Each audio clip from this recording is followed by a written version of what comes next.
Kasih. Cuma satu kata kan? Tapi ternyata kata ini punya kekuatan yang luar biasa untuk menembus perbedaan paling dalam sekalipun. Nah, hari ini kita akan lihat langsung gimana kekuatan itu bekerja lewat sebuah kisah perjumpaan yang seharusnya nggak pernah terjadi. Sebuah momen yang benar-benar melanggar semua aturan sosial pada masanya. Coba deh, kita jujur sama diri sendiri sejenak. Pernah nggak sih kamu ngerasain ada tembok yang nggak kelihatan itu muncul waktu ketemu sama tetangga, rekan kerja, atau bahkan keluarga yang keyakinannya beda? Tiba-tiba jadi canggung, curiga, atau sekedar, males aja gitu buat mulai obrolan. Perasaan itu nyata banget kan? Oke, biar lebih kebayang, kita bakal bedah topik ini lewat 5 bagian.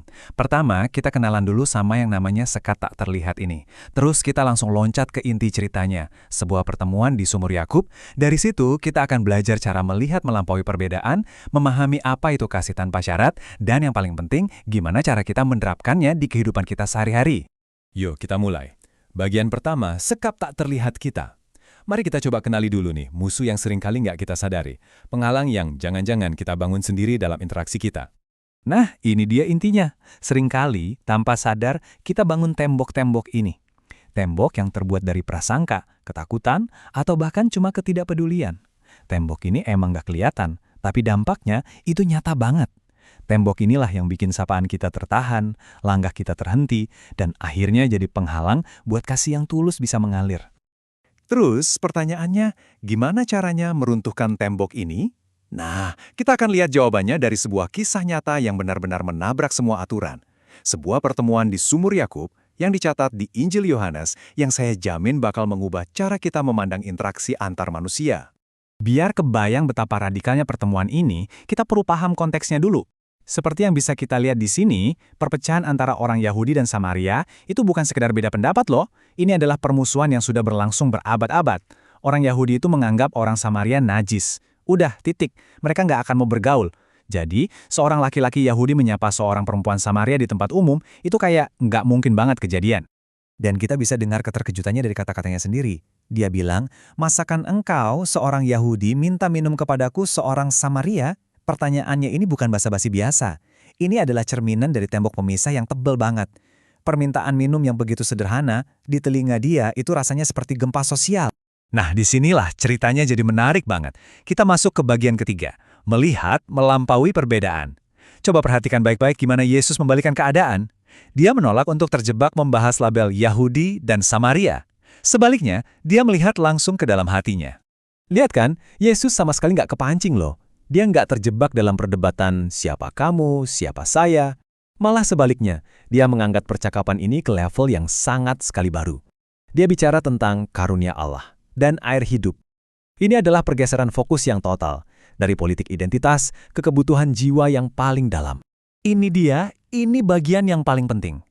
Di mata orang lain, dia itu cuma perempuan Samaria, orang buangan, najis, nggak layak diajak bicara. Tapi Yesus melihat lebih dari itu semua. Dia melihat seorang jiwa yang haus. Bukan cuma haus air biasa, tapi haus akan penerimaan, haus akan kasih, haus akan kebenaran. Yesus melihat luka dari seseorang yang kemungkinan besar dikucilkan bahkan oleh komunitasnya sendiri. Jadi apa sih sebenarnya air hidup ini? Jelas ini bukan air dari sumur biasa. Ini adalah sebuah metafora, sebuah simbol untuk kepuasan jiwa yang gak bisa dibeli. Rasa diterima sepenuhnya, dikasihi tanpa syarat, dan hidup dalam kebenaran sejati. Inilah yang sebenarnya dicari-cari oleh perempuan itu di lubuk hatinya, dan yang sejujurnya kita semua juga rindukan. Wow, ceritanya dalam banget ya. Tapi terus, apa artinya buat kita sekarang? Nah, di bagian keempat ini, kita akan tarik prinsip-prinsip praktis dari teladan Yesus. Prinsip tentang kasih tanpa syarat yang bisa kita hidupi hari ini juga. Jadi, ada beberapa prinsip kunci yang bisa kita ambil. Pertama, lihat setiap orang sebagai pribadi yang berharga. Coba deh, lepaskan dulu label-label yang nempel di mereka. Kedua, terima mereka apa adanya. Jangan menuntut mereka harus berubah dulu baru kita mau berbuat baik. Ketiga, mulailah dengan rendah hati. Ingat, Yesus sendiri yang memulai dengan meminta tolong kan?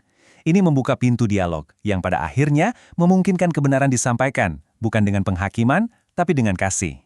Dan sekarang kita sampai di bagian yang paling praktis, paling daging, menjadi saluran berkat.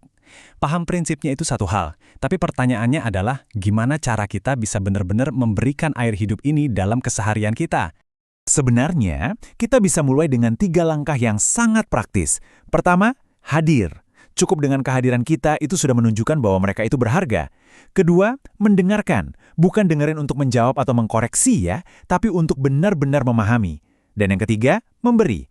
Tawarkan bantuan praktis sekecil apapun itu, tanpa pamrih, tanpa mengharapkan balasan. Dan ini teman-teman adalah inti dari semuanya. Tujuannya bukan buat menang debat, tujuannya adalah untuk memenangkan hati. Bukan untuk memaksa orang lain setuju sama kita, tapi untuk menunjukkan kasih yang tulus dan nyata. Biarkan tindakan kepedulian kita yang jadi jembatan. Jembatan yang nggak bisa dibantah, yang akhirnya bisa meruntuhkan tembok-tembok pemisah itu. Jadi sebagai penutup, coba deh kita sama-sama renungkan ini. Lihat deh sekeliling kamu hari ini. Di kantormu, di lingkungan rumahmu, di keluargamu. Siapa ya yang lagi haus? Siapa yang butuh segelas air hidup dari kamu? Entah itu cuma sebuah sapaan, senyuman hangat, atau mungkin waktu kamu untuk mendengarkan. Jangan menunggu. Jadilah orang yang berani menembus sekat itu dan menawarkan kasih hari ini.